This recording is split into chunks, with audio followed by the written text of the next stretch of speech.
It gives me great pleasure to be able to see so many, not that I thought that you would not be here, but for the fact that this is, in my understanding, the first opportunity that so many nonprofits have come together, not necessarily to hear a speaker or to think about a particular initiative, but to think and participate at the highest level and shape our direction. So I want to thank all of you for being in attendance today. Would you help me to celebrate the person that you are sitting next to?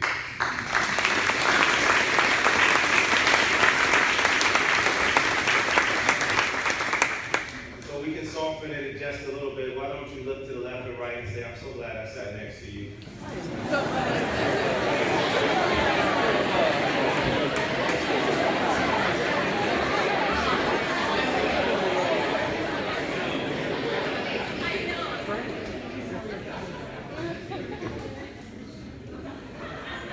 It was Friedrich Nietzsche, and for me to be able to quote Friedrich Nietzsche is not always an easy task for those that know much about him, but he said, without music, life would be a mistake. And I would like to expand that quote to say, without nonprofits, life would be a mistake for so many people.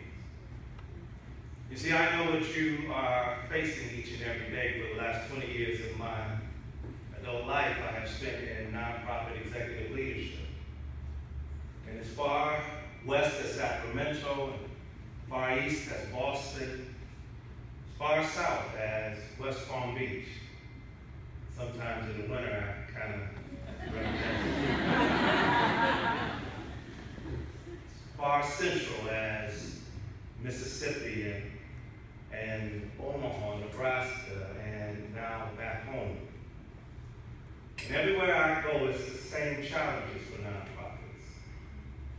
I know many times you're thinking about the budget and thinking about the mission.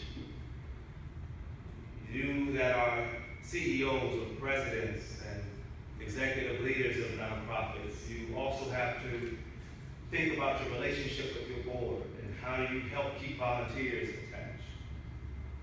And so I don't take my time with you today lightly, because I know what you're facing. You stand between commerce and conscience so many times. You stand between market and meaningful relationships so many times. You stand between our causes and our community so many times. You are the lightning rod at times, and you are the North Star. And so for you to come and gather together to think about our future, to think about what we can envision together. And when we talk about vision, we're talking about not sight, because sight is a function of the eyes, but vision is a function of the mind. And it's so apropos that we're standing in a room that is flanked by so many windows. And I'll be the first to tell you that as we think about each of those frames, you think about your particular responsibility. And I like windows just like you, because at a distance, it's narrow. But you know what I found? The closer you get to windows, you see more.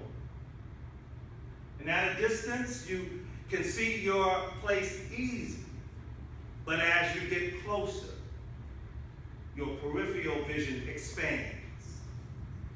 And so we are enthralled, we are excited, but at some point we are also compelled and challenged by what we now see. We see more because we walk closer together. And the closer we walk alongside of each other, to get close to those windows, we'll be challenged by what we see. And so as we ask you to envision with us, what would the future look like of us continually walking alongside of each other, getting close to that window? I would like to at least think that our accomplishments would be aligned. As a nonprofit, I know that we do magic. We things that are beyond recognition and rationale. We do things that shouldn't be able to be done with shoestrings, duct tape, and at times bubble gum. But now we're thinking about how do we align.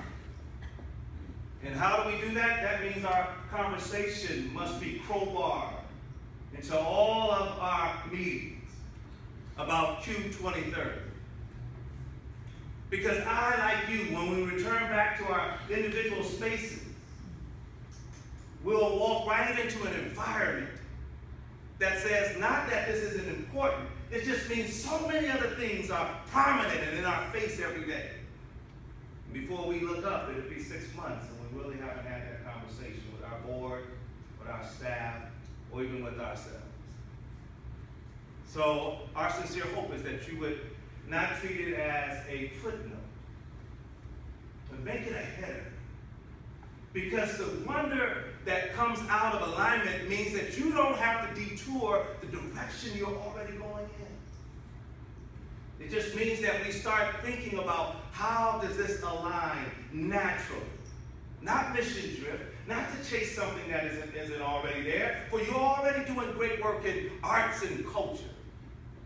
You're already doing extraordinary work with our seasoned adults, those that are growing gracefully older by the day.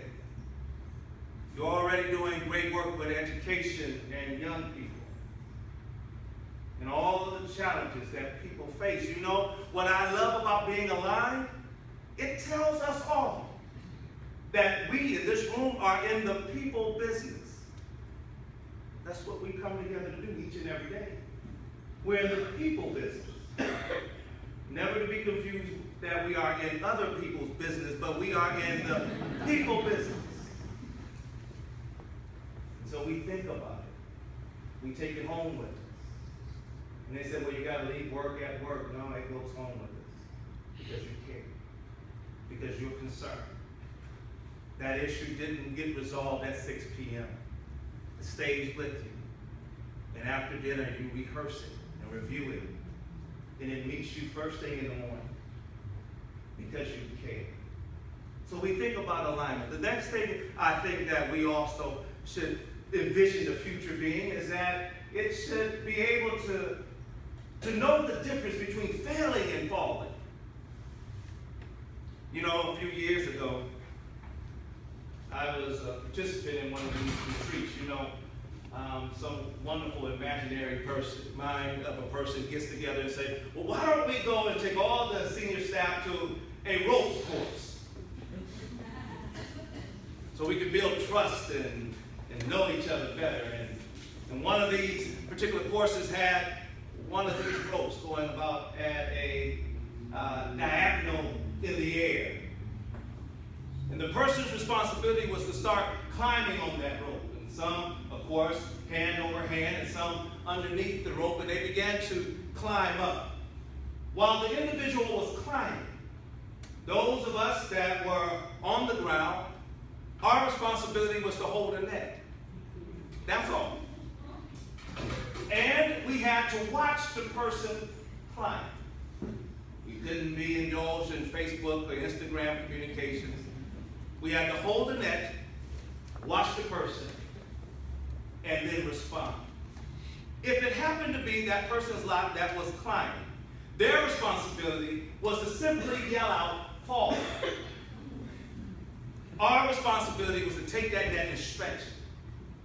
Because what's the use of having a net if you do not put hands to it and stretch it so that the person that is falling, not failing, would be secure when they landed into the net.